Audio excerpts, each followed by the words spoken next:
గత ప్రభుత్వం బాగుండేది. ఈ ప్రభుత్వం బాగలేదు మేడం. ఎందుకంటారు?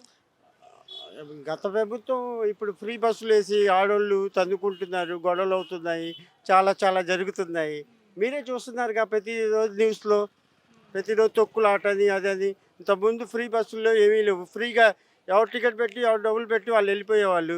ఇప్పుడు బస్సు ఎక్కాలన్నా టెన్షను, దిగాలన్నా టెన్షను ఆడోళ్ళకి. ఫ్రీ బస్సులు పెట్టి చంపేస్తున్నారు జనాల్ని. అది. అంటే ఫ్రీ బస్సుల వల్ల యాక్సిడెంట్లు అవుతున్నాయి అంటారా? అంతే కదా! జనాలు హెవీ అయిపోయి డ్రైవర్ మీద పడిపోయి, ఆ డ్రైవర్ ఎట్లా నడపాలో తెలియక యాక్సిడెంట్లు అవుతున్నాయి. సూపర్ 6 పథకాలు అమల్లో ఉన్నాయండి. ఉన్నాయిలెండి. 100 మందిలో 10 మందికి వస్తున్నాయి. ఏం లాభం? దానివల్ల ఏం లాభం లేదు కదా!